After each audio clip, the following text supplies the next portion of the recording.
In the heart of the deep forest, a homeless girl unearthed a buried chest. Inside was a millionaire, still breathing. From that moment on, she didn't just save a life, she sparked a manhunt that would last for years. Harrison, Arkansas. Late spring. The leaves hadn't fully returned to the forest yet. The air was cold and dry. Faint, dusky light filtered through the tall, bare trees, their branches thin like ribs. The ground beneath was soft and damp, tangled with moss-covered roots, a place no one had any reason to wander.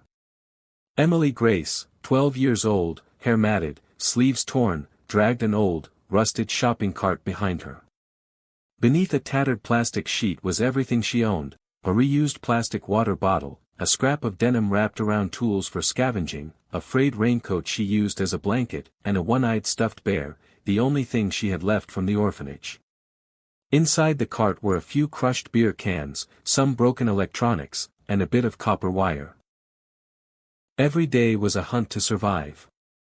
Every day, she fought off hunger, cold, and being forgotten. She was pulling the cart quickly, trying to make it back to her makeshift tent after a long day of searching. Today's haul was pitiful, a few rusted metal bits and a half-shattered glass jar. Still, in a place like this, anything was something. The wind had started to shift early, hints of winter curling through her torn clothes. She shivered, then stopped. Something felt off, like the ground itself had moved beneath her.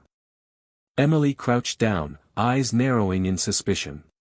She pressed her ear against the damp earth. Thump, thump. A faint sound, weak but distinct, not the wind, not gravel, but metal, coming from beneath the ground. No one had ever taught Emily to trust her instincts, but she did. With bare hands, she started to dig, layer after layer of soft soil, tangled roots, and thick moss peeled away. Her fingernails cracked, blood mixed with dirt. Then, wood. A panel, a rusted hinge, and an aluminum air vent. Emily pried it open. A thick, wet heat spilled out, heavy enough to touch. It smelled like mildew, like a body trapped too long. It smelled like despair that had rotted into layers. She stepped back, then froze mid-step. Her face went pale, her eyes widened, unblinking, locked onto what lay inside. She didn't move, not from fear, but from something deeper, something worse, terror. Her throat closed up, her heart thrashed wildly, like it was trying to escape her chest. She couldn't breathe, couldn't scream, couldn't run. Emily stood there, small, shaking, caught between the stench of hell and the image unraveling everything she thought was real. Inside was a man, his eyes half open, staring at nothing. His wrists were bound with industrial-grade nylon. He wore a wrinkled, light gray suit, collar stained with dried blood. His lips were cracked, his skin waxy and pale, but he was still breathing. She instinctively stepped back. The smell burned her eyes.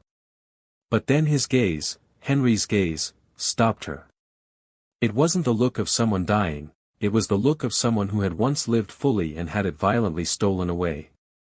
Water, he whispered, barely audible, like wind slipping through leaves. Emily pulled a grimy plastic bottle from her cart and held it to his lips. He drank in slow, desperate gulps, like he hadn't tasted water in days. His trembling hand brushed her wrist. For the first time, his eyes showed something, emotion. "I don't know who you are," Emily said, her voice barely louder than the breeze, "but if you're still alive, I'm not letting you die here." She dragged him out of the box, laid him gently on the worn raincoat. The sunlight that filtered through the branches wasn't strong, but something inside both of them burned. A homeless child had just saved the life of the most powerful man this town had ever known, though she had no idea who he was. No one knew that in that single moment, on the quiet edge of the forest, with moss-covered earth beneath her knees, a homeless child hadn't just saved a life. She had unknowingly touched the stolen lifeline of her own past. That moment marked the beginning of a journey, one written in blood, tears, and truth, a journey that would one day make all of America stop and listen.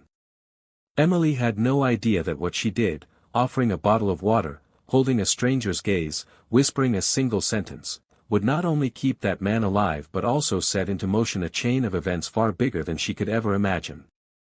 She didn't know how long she sat there beside the strange man. She only knew that with every passing minute, his breathing grew slower, but it never stopped. She didn't ask why he was locked underground. She didn't ask whether he was worth saving. Because in the world of the abandoned, the only thing that matters is who's still breathing. The Harrison woods were suffocatingly silent. Emily lit a small branch, warming his hands with its flickering flame, and wrapped his thin legs with her torn raincoat. In the glow of the firelight, she saw something in him, something she couldn't name, as if between them there was an invisible fracture once shared by the same bloodline. He didn't speak again, just closed his eyes and wheezed with every breath. Then, through the sound of wind slipping through dry leaves, came a noise, a hoarse cough, rough and raw from deep inside his chest. It was small but enough to bring Emily closer. She didn't know that when he opened his eyes again, they wouldn't be the eyes of a victim. They would be the eyes of a man whose stolen memories were finally returning. Henry Coldwell, the millionaire long thought dead, was about to remember everything, and the story was just beginning. A dry cough broke from the man's throat. Henry tried to sit up, but his head felt like it was going to explode. Daylight stabbed at his eyes, like he hadn't seen the sun in ages. Emily draped her torn jacket over his shoulders. He looked at her, really looked at her, for the first time. There was something strange in his gaze. He wasn't used to seeing people like Emily. His world had been nothing but contracts, meetings, and money. But now, his eyes no longer held the plea of someone begging for help. They carried the weight of a man who had once ruled his world and was now clinging to the last shred of his humanity. "What's your name?" he asked, voice trembling but deep. "Emily. Just Emily." He nodded slowly, like he was trying to etch that name into whatever part of him was still awake, because it was the only name that hadn't turned away from him before he even knew if he was alive or already dead. Emily sat down next to him, unable to hide her curiosity. "And who are you? Why were you buried alive like that?" Henry went quiet. A soft breeze stirred the trees, lifting strands of his matted gray hair. Then, with a calm, steady voice, he answered, "My name is Henry Coldwell." Emily froze. The name sounded familiar, but she couldn't quite place it. Henry gave a faint, dusty smile, like something cracked and dry at the edge of ruin. "I used to be one of the most influential men in real estate across the southern U.S. Millionaire, philanthropist. The papers once called me the man who built homes for the poor and an empire for himself. But I kept away from the spotlight, from the applause. And maybe that's why it was so easy for them to erase me." His eyes dimmed. He drew in a breath, and the memories started coming back. "That night, I came home after a scholarship fund meeting. Victoria, my wife, was in the kitchen. She poured me a glass of red wine. It tasted sweet at first. Then there was this sharp pain in the back of my neck. Everything spun. I collapsed. And right before I blacked out, I heard her whisper, 'Henry, love doesn't need an audience. I'm going to keep you forever.'" Henry closed his eyes. His body trembled slightly, like the memory still held the temperature of fear. "When I woke up, I was inside that box, tied up. They kept me alive through and for drip. Every day, someone in a mask would come in, check my pulse, leave food, and disappear. Not a word." He raised his wrist. Emily saw the deep scar, like a wound that had never truly healed. There was a clock on the wall inside the box, always counting down, not tracking time, but tracking how much of my life was left. Emily swallowed hard, holding back the storm of emotion rising in her throat. "They buried you alive?" she asked softly, eyes fixed on the scar. Henry let out a dry, bitter laugh, like the sound of old ashes falling apart. "You can't even imagine it.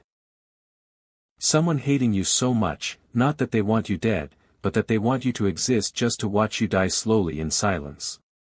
The wind blew through the trees. Emily reached for her worn-out raincoat, the one she always kept rolled up in her cart as a blanket, and pulled it tighter around him. She didn't really know who this man was, not yet, but in those tired, bloodshot eyes, behind the pain and dehydration, she saw a loneliness that looked too much like her own, someone forgotten, someone who never deserved to be. That day passed in silence, but in that silence, something shifted.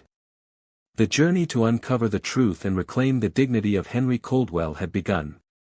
So had Emily Grace's path to rediscover a life that had been stolen from her before she ever had the chance to live it. Emily didn't know that her small gesture, that bottle of water, that glance, that single sentence, had done more than revive a man. It had lit the fuse to something far bigger than either of them could have imagined. And as night fell over the Harrison woods, a long-buried story of survival, betrayal, and buried memories was finally waking up. By late afternoon, the Harrison woods began to breathe out that distinct southern chill, the kind laced with damp earth, rotting leaves, and the faint sound of semis rumbling down the highway that cut across town. The last rays of sunlight filtered through the old trees, casting flickers of light across Emily's rusted shopping cart, like a flashlight sweeping across buried memories. Emily tied the makeshift tent shut with a piece of nylon rope, just a patchwork of torn tarps and rotting wood. She gently rolled Henry onto his side, placing a pillow fashioned from an old sweater under his head. His breathing was still rough but steady. The water bottle was nearly empty. The crumbs of bread she'd salvaged from behind the grocery store wouldn't last the night. Emily knew it. She needed help. The next morning, just after sunrise, she left Henry sleeping and pulled her cart out of the woods. The wind slapped her face, like 1,000 silent reminders from society. Every step a stray kid took came with the price of suspicion. The small town was waking up the way it always did, the smell of coffee drifting from Don's diner, old country music crackling from a mechanic's shop radio. No one looked at her. No one asked her anything. She turned into the only grocery store still open early, run by Mrs. Mildred Harper, a 60-something woman who was ringing up cough drops for an elderly man. Emily approached the counter and pulled a beat-up phone from her coat pocket. The screen was cracked, the edges bent, no service, no SIM card, just one thing on it, a video recorded using the default camera app. "I don't have the internet, just this, but you have to watch," Emily said. Mrs. Harper looked up, cautious, then slowly leaned over and stared at the screen. A gaunt man, eyes wide and glassy, looked straight into the camera. His voice was hoarse but urgent. "My name is Henry Coldwell. If you're seeing this, Victoria Langford is." The screen went black, the clip cut off. Mrs. Harper froze. "Oh my God. He used to send me handwritten letters, gave me $50,000 back in 2013, said it was just to keep your little store from going dark.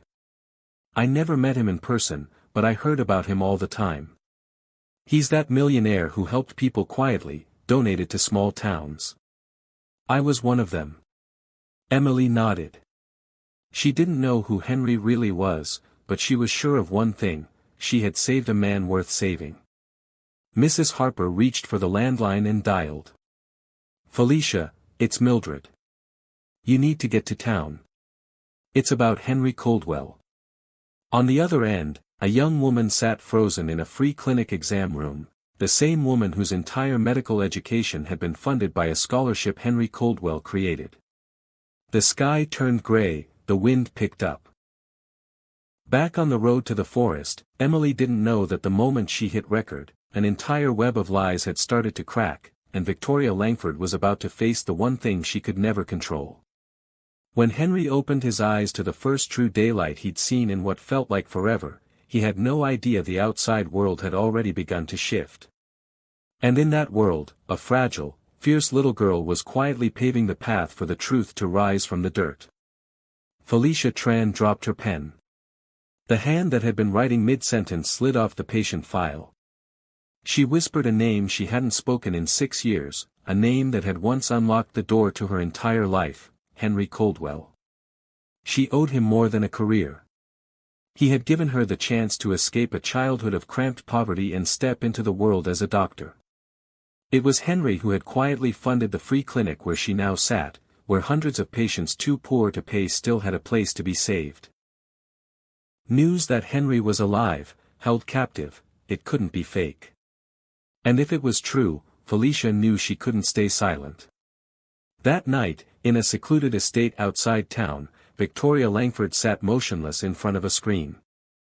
The video looped over and over, the image grainy but unmistakable, Henry, thinner, ragged, being pulled from a box in the woods by a young girl. Victoria's face didn't change, but her eyes blinked too fast, the only sign of the panic coiling inside her like a vice. "Did he say anything else?" she asked, voice cold. Her assistant shook their head. Victoria inhaled deeply. Silas Drake entered the room, private attorney, unofficial lover, and the man who cleaned up every mess Victoria didn't want to touch. Trace the video's source. Find the girl.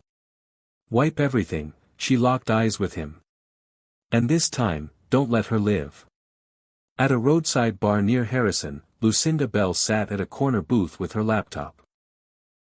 A new article had just gone live less than an hour ago, and it was spreading fast. Henry Coldwell, philanthropist or predator hiding in plain sight. Lucinda sipped her drink, lips curling into a smirk. She had once applied for funding from Henry's charity, got denied for faking documents. Since then, she'd hated him, a hatred steeped in old wounds and bruised pride. He turned me down. Fine. Let's see who still believes in him after tonight, she muttered. In a high-rise apartment across the city, Julian Blake, a freelance photographer, dug through an old hard drive. He opened a folder labeled Coldwell. 6 years ago, inside were photos he'd taken when he'd spotted Henry near the edge of the Harrison woods, looking panicked and out of place. Days later, Julian had a car crash, no explanation, no follow-up, no evidence. His hand tightened around the mouse just as his phone buzzed. Unknown number. A voice, low and rough. If you still have the photos, hand them over, or lose more than your reputation. Chills ran down Julian's spine. For the first time in years, he felt hunted. The next morning, deep in the Harrison woods, Emily pulled the worn raincoat tighter around Henry's frail body. He had fallen asleep after a feverish night. She hadn't slept at all. The feeling of being watched lingered around her, like the whisper of the forest. Her instincts screamed they were running out of time. She made a decision. Emily ran down the dirt path toward town, straight to the old sheriff's station. She pushed open the heavy door and found a middle-aged man with his feet kicked up on the desk, eyes glued to the TV, Deputy Carl Bridges. "Sir, someone was buried alive in the woods. I pulled him out. He's alive. His name is Henry Coldwell." Carl lowered his feet and gave her a once-over, dirty clothes, smudged face, no ID, no adult in sight. "You got any paperwork?" Emily shook her head. "Any guardian with you?" Another shake. Carl shrugged. "Maybe he's senile, or maybe you're just imagining stuff. Lots of folks get lost in those woods." "No, he had a box, it was like a coffin." Carl raised his hand, cutting her off. He'd heard enough. "Go home, sweetheart. Don't stir up trouble." Emily stood still. No one believed her. No one listened. She turned and walked out, no tears, but something inside her cracked. 2 days later, at that same desk, Carl muted the TV when a breaking news ticker flashed across the morning broadcast, miracle or hoax. Henry Coldwell, presumed dead, found alive. His face went pale. 2 days ago, a little girl had shown up, no address, no papers, talking about Henry. He'd ignored her. That afternoon, a thick envelope marked "Anonymous Source" appeared in his desk drawer. He didn't need to open it to know what it was or why he'd be expected to stay quiet. Carl pulled out the slip of paper Emily had scribbled on. He kept it, planned to burn it. He lit a match, the flames began to curl the edges. But when the fire reached the name Henry Coldwell, his hand stopped. Something deep warned him, this time, if he stayed quiet, he wouldn't just lose his job, he'd lose his freedom. If this breaks, he whispered, I'm going to prison. From the shadows of the Harrison woods, a figure placed a quiet phone call. They've been located. The girl and the old man, both still alive. The voice on the other end was ice, no more hiding. Start the job. The hunt had officially begun, and this time, the predator had shown its face. Under the thick canopy of the Harrison forest, where so many crimes had been buried, only fleeing footsteps remained. But Emily was never the type to run and hide. She chose action. She chose to get Henry to safety, even if no one stood with her. Emily doesn't know where you are when you hear this story. On a bus, in a cramped little room, curled up under a blanket, hoping for some kind of ending to your own story. Drop a comment. Who knows? Maybe Emily's out there too, listening somewhere between the lines. She may not know your name, but if you've ever felt small, invisible, forgotten, then maybe you'll understand why a 12-year-old girl couldn't turn her back on a stranger in the woods. The next morning, a pale light filtered through the trees of Harrison Forest, streaking across the thin layer of mist in soft, silver-gray ribbons. Emily knew they couldn't stay, not after last night. She quietly packed up the raincoat, the stuffed bear, the last bottle of water. Henry was still asleep. She loaded him into the rusted shopping cart, draped a mesh cloth over his face. She used to think the forest would be her forever home, but now she was the one searching for a new place to hide. She didn't go back to Mildred's store, too obvious. Instead, she chose an abandoned supply shed behind an old barber shop on 9th Street. The wooden door was broken, but it held. It was cold and damp inside, but the electricity still worked. She laid the raincoat down as a mattress, covered him with an old sweater. Henry woke under the faint yellow glow of a cracked ceiling bulb. Where are we? He asked weakly. A safe place, at least for today. She broke the last piece of bread in half and cleaned the pus-filled wound on his arm. Henry gritted his teeth through the pain. Emily even boiled water using an old trick she'd picked up during nights spent in the back alleys of industrial zones. She stripped the wire from a broken fan, plugged it into the socket, and used wrapped cloth as makeshift gloves to avoid getting burned while treating his deeper scrapes. Henry stared at her in disbelief. Where did you learn all this? Emily gave a small shrug. I didn't. When no one helps you, you learn to help yourself. She paused, then more quietly, there were people. They tried to grab me when I was sleeping under the bridge a few times. One guy said I wasn't gonna live long. The cops didn't believe me. One time, this woman with blonde hair pulled up in a black car. Couldn't see her face, but I knew they're scared I'm still alive. Henry looked at her for a long moment. He didn't know the whole story, but deep down, a terrible sense of foreboding was starting to grow. You may not be a doctor, Emily, but you saved a dying man. You've already done more than most ever will.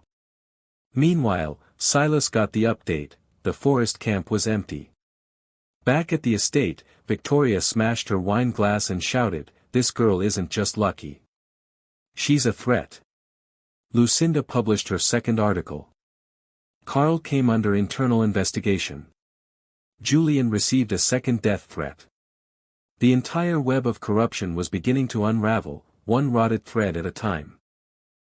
Back at the storage shed, Emily sat beside Henry, her back pressed to the wall. Outside, a black SUV pulled up silently. A figure in gray stepped out, no footsteps, no sound. The game of hide and seek had entered its most dangerous phase. In times like these, when survival hinges on moments, sometimes it only takes a single detail, a freckle, a scar, a truth. For Henry, what he saw in Emily was no longer coincidence. There was a bond, one deeper than fate, a bloodline reaching back through silence, now rising up to reclaim its voice. In the damp chill of the old storage shed, Henry awoke to the dim flicker of the ceiling light. He turned his head and caught a glimpse of Emily, asleep in the corner of the blanket. Her hair spilled gently across her face, her small features tilted slightly to one side. A narrow beam of light landed on the edge of her left eye. Right there, a dark mole stood out. Henry froze.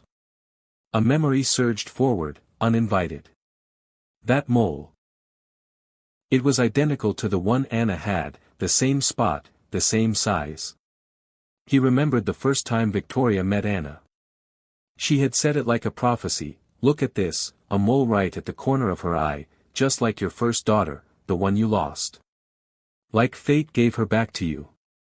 Back then, Henry had been overwhelmed. His wife had passed shortly after childbirth, leaving behind Anna, the child he had raised, believing with all his heart she was his own flesh and blood. Victoria had embraced Anna like her own, and Henry had been grateful. He'd had brief doubts, moments when things didn't quite add up, but Victoria's gentle voice and unwavering patience had always pushed those questions aside. Now, in this dim yellow light, with Emily's bruised face resting under a blanket, something stirred in Henry, something deep, something primal. It wasn't just compassion, it was connection, sharp, wordless, and agonizingly real. He didn't want to think further, but part of him couldn't stop. "This girl, why does she look so much like her?" he murmured. Emily shifted in her sleep, murmuring faintly, "Don't leave me." The words hit Henry like a shockwave, a cry from somewhere in his past, long buried but never forgotten. The next morning, Henry was already sitting up when Emily slowly blinked awake. Outside, the sky was gray, heavy with silence. Then, a soft knock at the door, followed by a familiar voice, "It's Mildred." "I didn't come alone." The door creaked open. Mrs. Mildred stepped in, accompanied by a small girl with curly brown hair, nervous, wide-eyed, clutching the sleeve of her coat. "Sarah Coldwell," Mildred explained. "She came to my shop last night, said she ran away from home, said she was looking for her dad." Henry's heart stopped. Sarah stepped forward, then burst into tears. "I heard Mum talking. She said she locked you away so no one would know you were still alive. I didn't know what to do, but I miss you." Henry dropped to his knees and opened his arms. Sarah ran into them, clutching him like she might lose him again. Her tears soaked into his shoulder. He held her tight, silent. Behind them, Emily stood quietly, watching.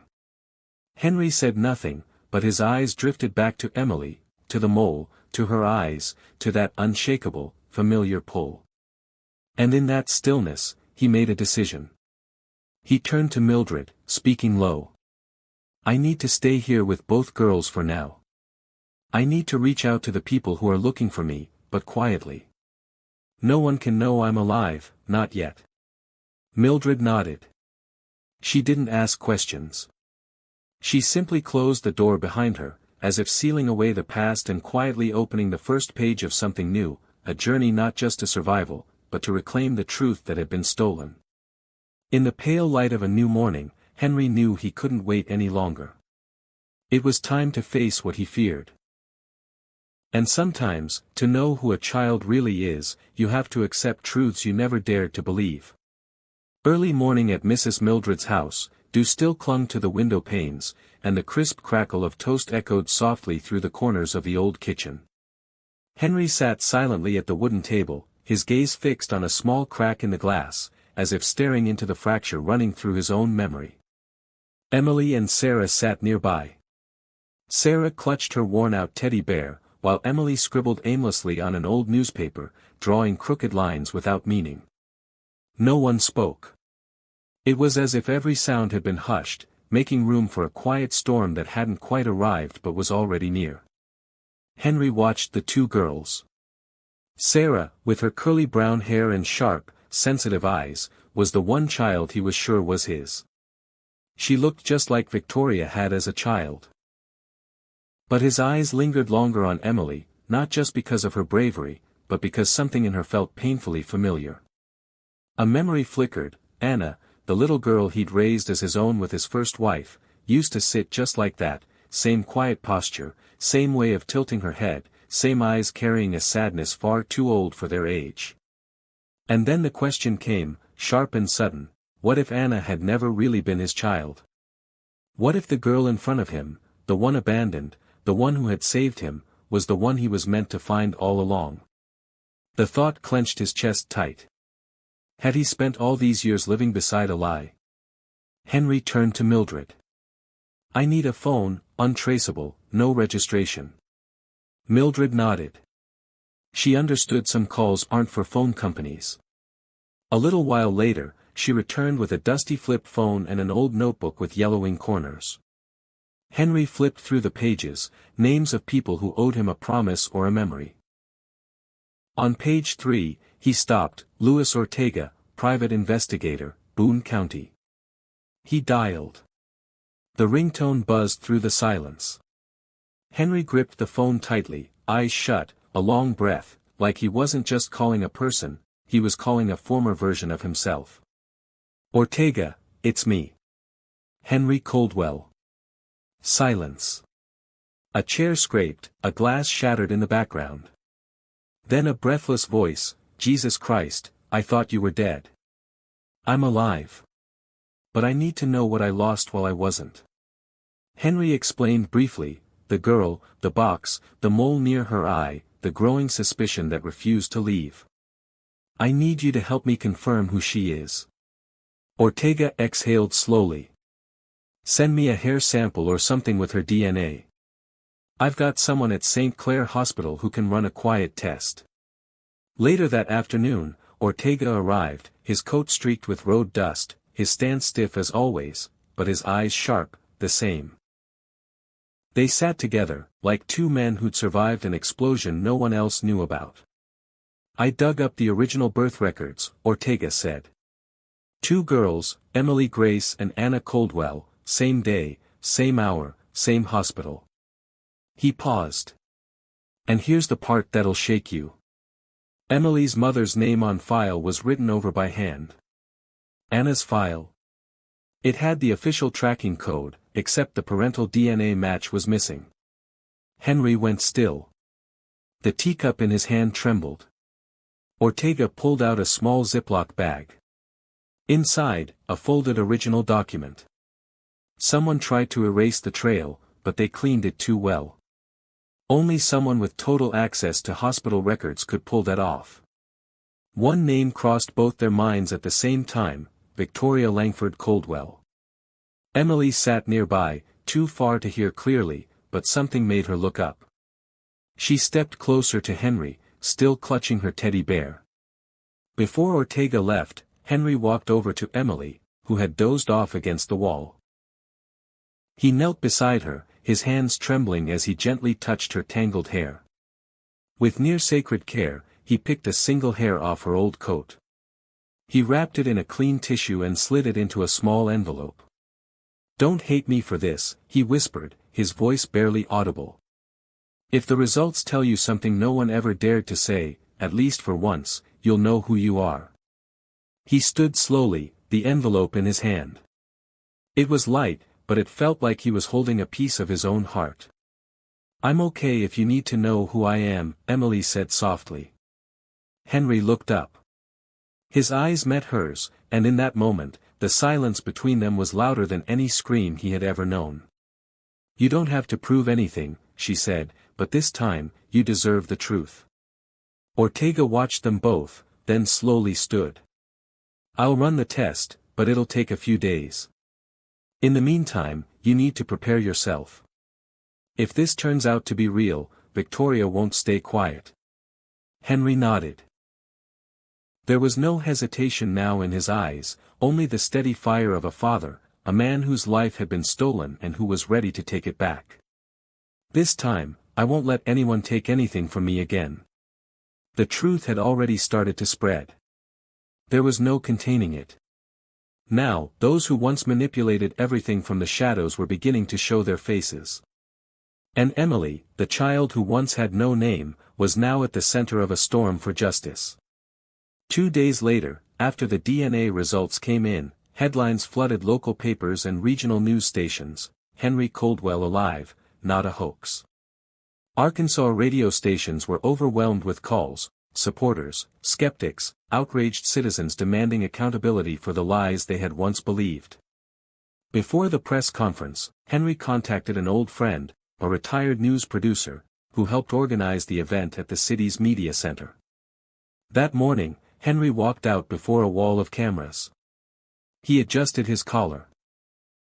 His voice didn't shake, his eyes were steady. "My name is Henry Coldwell, and I was never dead. I was imprisoned, betrayed, and buried alive inside the very empire I built. Today, I stand before you to say that truth cannot be buried forever, and I will see this through to expose and prosecute those who tried to steal my name, my fortune, and my daughter."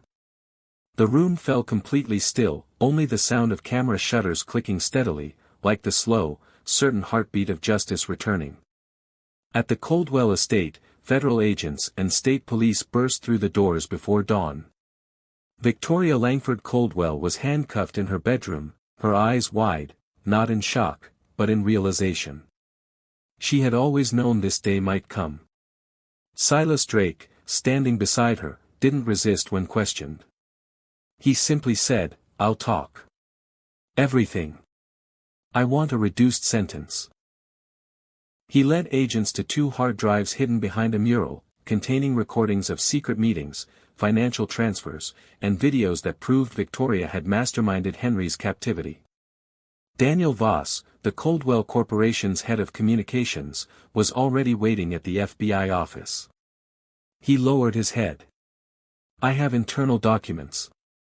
I know what I did was wrong, but I won't let a child be buried under our silence." Lucinda Bell, once a socialite leader of Arkansas elite, was removed from every membership list within 24 hours. Major publications severed ties, her accounts were suspended across all social platforms.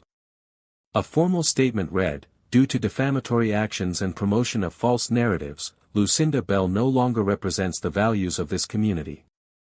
Lucinda read it in silence, then screamed, hurling her laptop across the room. But it was too late.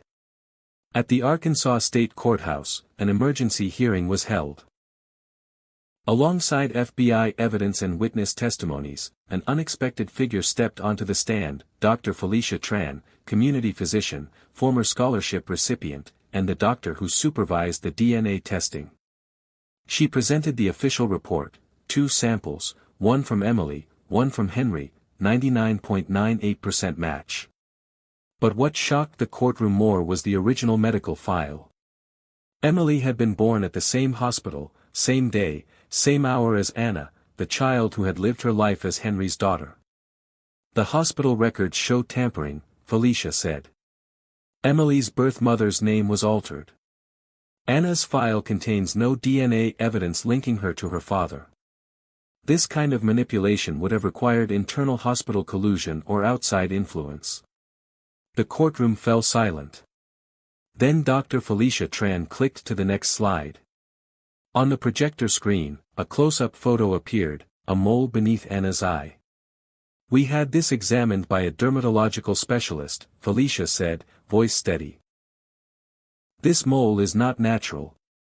Beneath the skin's surface, there are traces of synthetic ink, evidence it was tattooed at a very young age, possibly before the child turned 1. Gasps rippled through the courtroom. Felicia turned her gaze directly toward Victoria Langford. "You didn't just swap 2 children. You engineered their resemblance. This wasn't an accident, it was orchestrated, intentional, and cruel." Lucinda Bell, who thought she was just a pawn in someone else's scheme, had been played as well. Victoria had sent her a forged email, offering temporary access to a secret business account, complete with login credentials. Lucinda, suspecting nothing, logged in from her personal laptop. The financial system immediately flagged the breach. Within minutes, a financial crimes task force stormed her high society luncheon, handcuffing her in front of a dozen news cameras. "I had permission. I have the confirmation email," she screamed. No one believed her. Watching the news from Mildred's living room, Henry Coldwell said quietly, "The wicked always think they're the smartest, until they meet someone even more wicked." Back at the courthouse, the most unexpected witness took the stand, Sarah Coldwell, just 7 years old. Her voice was soft but shaky as she recounted what she remembered from the Coldwell estate, the place where her mother had kept her father locked in the basement. "Mom told me not to go down there, but I heard someone crying. I thought maybe Dad was sick. I didn't tell anyone." The courtroom sat in stunned silence. The jury exchanged looks. No child could fabricate details like that. Her words cut through years of lies like a blade. Henry turned to Emily. He said nothing, just reached out and held her hand tighter. "You'll never be forgotten again," he whispered. The next morning, sunlight flooded the small back room of Mildred's home. Henry sat in silence, staring at a sealed envelope. The final DNA results Ortega had brought over that morning. Emily stood nearby, anxious. Sarah clung gently to his arm. Henry opened the envelope. His eyes scanned the page. His hands trembled, his lips pressed tight. Then he looked up, locking eyes with Emily. "It's true. You're my daughter. You're Emily Grace Coldwell." He broke down, not with grief, but with release, the cry of a father who had finally found the piece of himself he thought was lost forever. He wrapped his arms around Emily. She froze at first, then, as if her body remembered something her mind never knew, she hugged him back, a real embrace, one they should have had 12 years ago, warm enough for both of them to cry, not out of sorrow, but because they'd finally been found. Sarah stood beside them, smiling softly, no jealousy, no sadness. She reached for both their hands. "Now our family's even bigger," she said. 1 month later, at the Arkansas Supreme Court, the conspirators were brought to justice. Victoria Langford Coldwell stood in handcuffs, head bowed, as she faced charges including conspiracy to kidnap, unlawful imprisonment, child identity fraud, and grand larceny. The courtroom played audio recordings from Silas Drake, visual evidence collected by Ortega, and the heartbreaking testimony of little Sarah. All of it shattered Victoria's last line of defense. Silas Drake, once her personal attorney and accomplice, agreed to plead guilty in exchange for a reduced sentence. He detailed the baby switch, financial transactions, and the full list of medical staff who had been bribed. Daniel Voss, the Coldwell Corporation's head of communications, turned himself in before the trial began. He surrendered documents that proved Victoria had ordered the suppression of internal reports and whistleblower complaints. Lucinda Bell, once the face of elite Arkansas philanthropy, was expelled from every charitable board and blacklisted by major media outlets when a witness exposed her for spreading false narratives and defaming innocent people. Lucinda broke down in court. She screamed, sobbed, and pounded the defense table, but it was too late. Deputy Carl Bridges, the former sheriff's deputy, was exposed after a review of suspicious financial transactions. When questioned, he didn't deny it. He simply said, "I thought she was just another street kid." Julian Blake, the freelance photographer, stood before the court and admitted to deleting photos of Henry after being threatened. He bowed his head, facing both Henry and Emily. "I was a coward," he said, "but I'm not anymore." Emily began a new life. For the first time, she got to go to school. She sat next to Benji, a former street kid who once shared a blanket with her under Bridges, now adopted and cared for, just like her. Sarah, Emily, and Benji lived with Henry at the Coldwell farm, once abandoned, now transformed into a true home. Each morning, Emily woke not to car horns or the pounding of rain, but to the sound of roosters and the smell of fresh toast. Together with Emily and a close circle of trusted allies, Henry founded the Grace Foundation, a nonprofit dedicated to helping homeless, abandoned, and trafficked children. The sign at the front gate read, "Grace Foundation, where every child deserves to be called by name. A few weeks before the formal trial, something shook the Coldwell family to its core. Sarah was nearly kidnapped at school. A strange man had been waiting outside the gates, holding a bag of candy and a small note that read, "For you, from Mom." At first, Sarah hesitated, but something inside told her to step back. When the man moved toward her, a school security guard intervened just in time. Surveillance footage later confirmed the license plate belonged to a shell company, one that had received funding from a foundation Victoria secretly controlled. Henry's fist clenched. She'll stop at nothing, even using her own daughter as bait. He turned to Emily. This time, he wasn't backing down. No one can rewrite the past, but everyone can choose how the present shapes the future. In that first embrace, Henry and Emily didn't just find each other again, they reclaimed something far greater, hope, not just for themselves, but for an entire generation the world had tried to forget. 3 months later, the Grace Foundation officially opened its doors. Statewide media covered the story, several national news outlets sent reporters. The story of Emily, the girl who once had no name, became a symbol of unshaken hope. The courtyard of the Coldwell farm lit up with stage lights. The crowd filled every space. Henry stepped onto the stage, but the spotlight didn't land on him. It stopped on Emily. She wore a simple white dress, her hair neatly braided, a microphone in hand. "There was a time I didn't have a name or a place, but today, I have a family and a purpose." Her voice trembled slightly, then grew steady. Grace Foundation isn't a place for pity. It's a place to begin again, a place where every child has the right to be heard, to be named, and to be loved. Benji and Sarah waved from the front row. Henry wiped his eyes backstage. Volunteers hugged one another. Camera flashes exploded, capturing a moment America would never forget. Emily, once invisible in the cold streets, now stood as a face of resilience. Schools began inviting her to speak. Humanitarian organizations reached out to partner. The press called her the voice of the forgotten, but Emily always replied humbly, "I'm not a hero.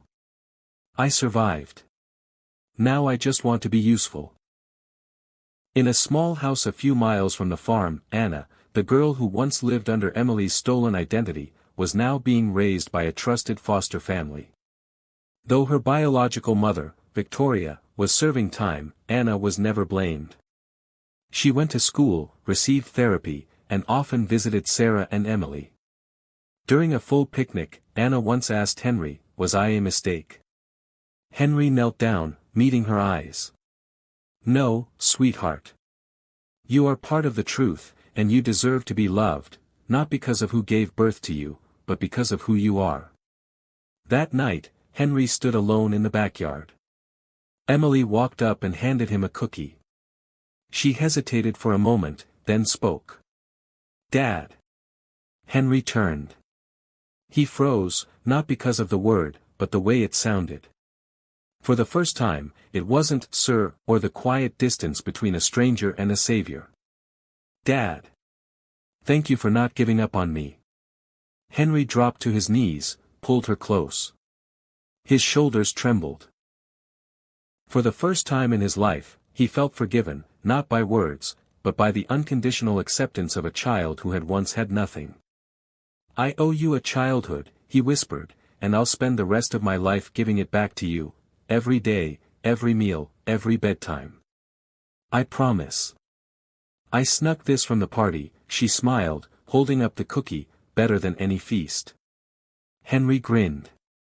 They sat on the porch together, saying nothing, watching the distant lights and a sky full of stars, as if finally, the world had made space for them. "Love can lose its way," Henry said softly, "but it always finds a way home." Emily leaned against his shoulder. There were no cheers, no fanfare, only the warm night breeze and the quiet peace that opens the first page of a new chapter, where truth, justice, and family are no longer luxuries. 2 years later, on a chilly morning, Henry drove Sarah and Anna to the Arkansas Women's Correctional Facility. He didn't say much, just gripped the wheel tightly, eyes on the road. He still harbored resentment for Victoria, for imprisoning him and stealing his daughter, but he believed the girls deserved to see the woman who had given birth to them, to know they were never a mistake. In the visitation room, Victoria Langford Coldwell entered with graying hair, wearing a pale prison uniform. Tears welled in her eyes when she saw Sarah and Anna. "I'm sorry," she whispered, voice raspy, "for hurting you, for turning everything into a nightmare." She turned to Henry. "I know I don't deserve it, but if you can, please tell Emily I'm sorry she lived a life I stole." Henry didn't answer. He simply placed a hand on each child's shoulder. "Let's go," he said. Weeks later, Henry took Emily to a small cemetery just outside town.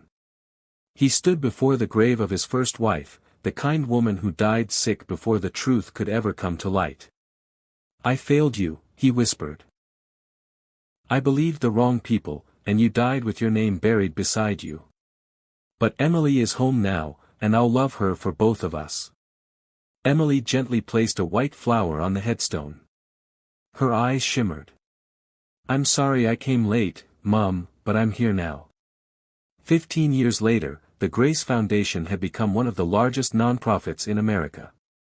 Each year, thousands of homeless children were rescued, hundreds of families reunited. Henry, now one of the country's most respected philanthropists, was no longer known for wealth but for his heart. Emily, now a calm, intelligent young woman, officially took over the foundation. She sat in the same office her father once used, but nothing had changed. The photo of their embrace on opening night still hung on the wall. Benji became head of communications. Sarah majored in child psychology. They weren't just family, they were survivors, healed by love, bonded by courage, and strengthened by forgiveness.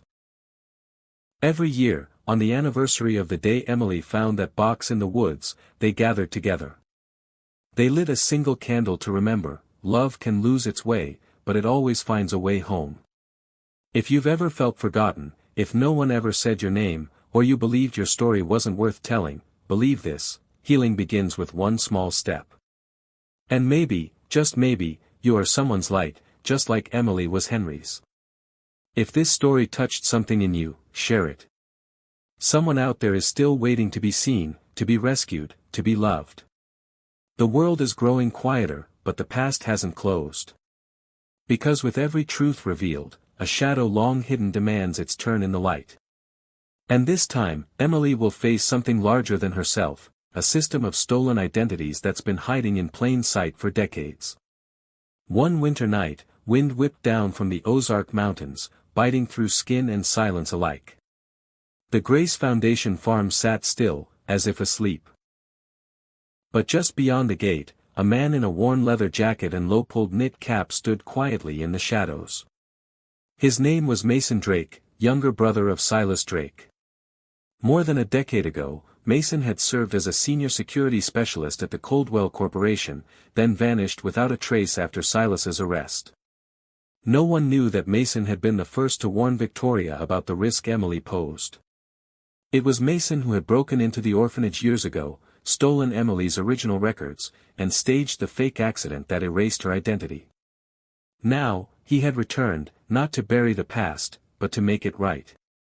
He carried more than just a bag of documents, he carried the weight of everything he tried to forget. A faded scar still marked his left wrist, a reminder of the last time he had defied Victoria and been cut out of the so-called Bloodline Project. He'd spent years living off the grid, drifting through refugee shelters, working as a night shift security guard near the Mexico border. Emily, alone that night in the archive room, was reviewing unsolved records from the Foundation's latest campaign, Project Find Me, a new initiative to help trafficked, lost, or swapped children reclaim their true identities. She didn't know that just outside the gate, a man stood holding the last pieces of the truth about her and others like her. Benji spotted Mason while checking the security feed. Instead of calling the police, he brought Mason inside under watch. In the meeting room, Mason sat still, hands folded. His voice didn't shake, but his eyes were red. "I'm not here to ask for forgiveness," he said. I'm here because I can't let this happen again. Emily sat in stunned silence as Mason pulled a folded paper from his coat. A handwritten copy from the personal journal of Nurse Rosemary, the woman who had once cared for both Emily and Anna as newborns. He also brought cassette tapes, old recordings of conversations between Silas, Victoria, and high-ranking hospital staff at a private facility in Little Rock. On one tape, Victoria's voice rang out clearly, "Do it as planned. The one with the mole will be Anna. The other, erase her name." Henry was alerted immediately. He called Ortega, Felicia, and a legal team to verify the evidence. At the same time, the first copies were sent to the FBI. One of the tapes revealed a voice not previously identified, Leonard Gresham, chairman of the hospital board during the year of the switch. His name had once appeared in internal disputes before the hospital was sold. Mason's testimony rocked the media. The press called it the largest identity fraud case in Arkansas history. Dozens of parents whose children were born the same year as Emily began contacting the Grace Foundation, hoping to learn the truth. Emily and her team launched the Emily Project, not just named after her, but because her name had once been stolen and was now a symbol of reclaiming identity for others. They gathered DNA samples, recreated old hospital floor plans, verified every tampered document. Within 6 months, the Grace Foundation had reunited 18 children with their biological families. One was a boy who'd been raised by a secretive organization posing as a charity. He'd been forced to change his name, had never seen a photo of his birth mother. Emily personally visited the home of Lorraine Jameson, a nearly 60-year-old woman living alone with a faded photo of her missing son from 2011 still hanging by the door. When Lorraine opened it and saw Emily and the boy, she stepped back, eyes blurring, then wept wordlessly. The boy hesitated. "I'm not sure," but Miss Emily said. Lorraine wrapped her arms around him. "You don't have to be sure. I know you're mine." After that reunion, international media began to take notice. A radio station in the UK invited Emily for a live interview.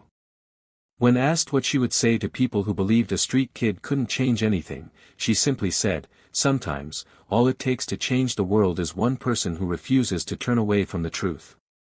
When Emily placed her hand on the final file that night, she was no longer the child who once had no name. She was a symbol, the last voice for those who had never been heard. Inside the Grace Foundation, Emily mounted a large wooden plaque engraved with the words, "Every file is a real person. Never forget." But the more names they uncovered, the more haunted she became. How many children were still out there, switched, lost? How many Victorias had yet to be exposed? One night, she woke from a dream. Back in the orphanage, empty cribs, distorted name tags, files half burned. When she opened her eyes, she made a decision to launch a full-scale independent investigation. She began working directly with federal law enforcement and civilian forensic centers across the country. Henry worried. "Sweetheart, you can't save the whole world alone." Emily took his hand, her voice steady. "I know. But if I don't try, another child might end up buried in the woods." The Grace Foundation opened 3 new branches in Missouri, Oklahoma, and Louisiana. Each was staffed by at least one child Emily had once helped rescue, now grown, now returned, now volunteering to help others. Some had suffered deeply from stolen identities, but now stood before crowds and shared their journeys, not as victims, but as survivors. Benji was now director of communications. Sarah, after earning her degree in child psychology, returned as director of trauma recovery. She launched a program called Healing Through Truth, teaching children how to recognize, confront, and process identity-related trauma. Emily kept her modest office unchanged. Universities often invited her to speak, but she still reserved one day a week just to read handwritten letters from children across the country. One letter made her cry, "My name is Lily. I don't know who my parents are, but if there's someone like you, Miss Emily, I'll wait. I'll wait for someone to find me." Emily wrote back, "Dear Lily, some children are born in the mud, but they're still the seeds of flowers. And one day, I or someone like me will come. We promise. Ortega uncovered a page from Nurse Rosemary's old journal, the nurse who had once opposed the baby-switching plot. She had passed away from heart failure, but in her drawer was a notebook. The final line read, "I couldn't save Emily, but I believe one day she'll save herself, and she'll save others too." Emily placed the journal in a glass case at the Grace Foundation's entrance. Beneath it, she handwrote a single line, "Memory doesn't die, it just waits to be named." Once buried, now named, Emily had become a beacon for hundreds of other children. At the 10-year anniversary of Grace Foundation, Henry took the stage. He looked at Emily and said, "I once lost an empire because I trusted the wrong person. But because I trusted a child, I gained everything back." The room erupted in a standing ovation. Emily didn't cry, she smiled, as if every scar she carried had bloomed into something that could heal others. Because sometimes, the only way to truly heal is to help someone else find themselves. 7 years after Victoria's conviction and Grace Foundation's international expansion, Emily received an unexpected letter. No return address, a brown envelope, its paper worn, its ink faded, but the slanted, firm handwriting stopped her cold. It looked just like the signature from the hospital file, from her birth mother. "Emily Grace, if you're reading this, I may no longer be alive. But if you are still out there, you deserve to know the truth. I tried to keep you, but they took you in the night. That year, I was threatened with death if I spoke. I wasn't strong enough to protect you. Please go to cabin 15, Rosefield, Missouri. Everything you need is there." Emily sat frozen for hours. The letter lay on her desk, like the heartbeat of a memory that had never formed. She decided not to go alone. Ortega, now retired, agreed to accompany her. Rosefield was a small, remote town where GPS went quiet and cell reception failed. Cabin 15 was nearly abandoned, its roof slanted, paint peeling. Inside, beneath the bed, Ortega found a small wooden box locked by a code. Emily typed 3 letters, EMI.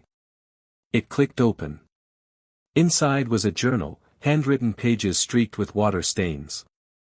"The day you were born, I never got to see you. They said you needed medical tests, but 4 days passed, and they never brought you back. I signed myself out. I searched everywhere, but every record was gone. I had no money, no power, only the belief that someday you'd find your way home." Emily closed the journal, her hands trembling. Ortega rested a hand on her shoulder. "A part of your past just spoke." Back at the Grace Foundation, Emily said nothing for days. Then she gathered her investigative team. She reopened the files and launched a new initiative, the Mother's Name Project, focused on restoring birth mother information in wiped hospital records. Over the last 20 years, Sarah, now both director and research lead, took point in a meeting. "We've identified 47 cases where adoptive mothers were falsely listed as birth mothers. 15 of them matched the fraudulent pattern linked to Victoria." Emily gripped her pen. "We thought Victoria was the mastermind, but if this is a network, then we've only cut a branch. We haven't touched the root." A national investigation was launched. Though retired, Ortega returned as honorary advisor. Sarah and Benji established the Data Recovery Division, focusing on restoring deleted hospital records and retrieving rare paper documents. What they uncovered was staggering. A former medical research group, Nova Genesis, had operated secretly under the guise of genetic studies. They had partnered with child-swapping rings across multiple states. In an old Kansas archive, Sarah found a recording of a 2006 meeting. Leonard Gresham's voice was unmistakable, so was a woman's, identified as the former CFO of Rosefield Medical Center. She whispered, "As long as they don't know, we can turn any child into whoever we want, as long as the mole is right and the papers are clean." Emily broke down hearing it. Every cell in her body flashed back to that morning in the Harrison Woods, kneeling beside the box that held her father. It wasn't just me. There are hundreds. Grace Foundation, once a humble nonprofit, became the first U.S. organization to offer national identity matching via DNA for undocumented children. Congress invited Emily to testify. In her speech, she said, "We need laws to dismantle networks like Nova Genesis. But more importantly, we must remember a child without papers, without a name, is still a child and still has the right to live as who they are." The chamber gave a standing ovation. Lawmakers, activists, and parents wiped away tears. Henry, now silver-haired, stood backstage, eyes wet. "My daughter, she's done more than anyone ever imagined." Mason Drake was honored as a contributing whistleblower. Ortega returned to the mountains with his wife, but before leaving, he told Emily, "You didn't just reclaim your name. You forced the world to look where it once looked away." Emily knew the journey wasn't over, but now she was no longer alone. Every child she rescued, every story she restored, was another flame. Together, they lit the way back to humanity. When asked if she ever felt tired, Emily always smiled. "As long as there's a child being called the wrong name, I'm not done. Every story must one day end, but when an ending becomes the beginning of someone else's hope, it's no longer just a conclusion, it's a living legacy." And Emily left one for the entire world. 2 years after Nova Genesis was dismantled and the U.S. Congress passed the Child Identity Protection Act, Emily stood in front of a newly built facility on the outskirts of Washington, D.C., the official headquarters of the Grace Alliance Network, born from the roots of the Grace Foundation. The building had been funded by donations from over 1.7 million people, each of them once helped by Emily or her organization. Each person contributed a brick, a thank you note, or simply a handwritten letter. That evening, Emily hosted a gathering, no press, no cameras, just a quiet circle of people who had once been lost files, now activists, doctors, teachers, lawyers, surrounding her in solidarity, a space where everyone had the right to share their story, and every story had once been nameless. Henry, now frail and in a wheelchair, was there too. He remained silent through most of the night until Emily knelt beside him and placed a hand on his shoulder. He looked at her and said gently, "I once thought I built an empire, but you built a world worth living in." Emily bowed her head, took his hand. "I'm just trying to return the names that were stolen." That night, Emily returned to her old room at the original Grace Foundation farm, the place where it all began. She opened a drawer and pulled out her one-eyed teddy bear, the same one she'd carried through the woods. She placed it on her desk next to a black-and-white photo, her and Henry, embracing at the opening ceremony of the first Grace Foundation.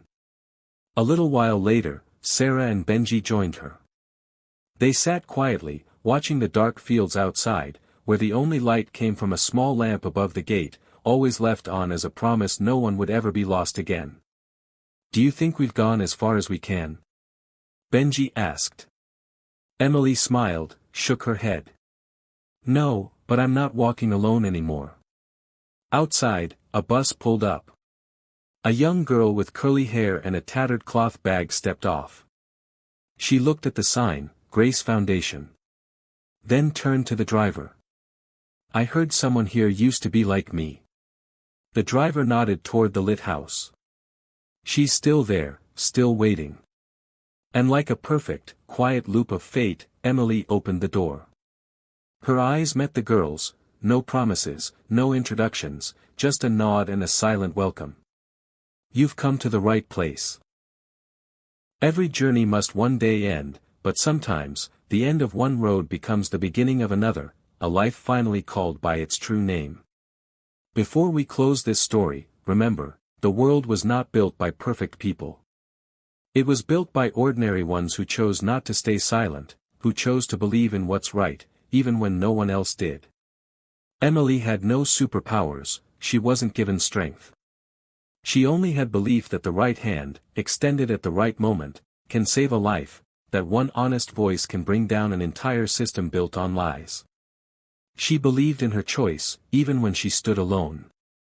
So, if you've ever felt too small to make a difference, remember, Emily was once just a homeless girl, but because she dared to believe in truth, she became a light for thousands. The world will always need more kindness, more people who don't look away when they see injustice. And if something in you stirred while reading this story, then maybe, just maybe, you're the next person who will bring light to someone else. Believe in kindness. Believe in truth. And above all, be brave, like Emily was. You don't have to be a hero. You just have to refuse to turn away when someone needs to be seen, needs to be called by their name, needs to be loved like a human being who matters. If one story can change the way we see life, justice, and love, this is that story. And Emily Grace Coldwell, a child once forgotten, proved this truth: those who dare to name what is true are never forgotten. Thank you for walking with Emily to the very end. And before you leave this story, there's something I want you to know. I hope you're well, physically and emotionally. I hope you eat a warm meal tonight. I hope you sleep deeply. And I hope you know you are still worthy of love, even on the days when it feels like no one is watching. If no one said it to you today, let me be the one to say it: you matter, you are valuable.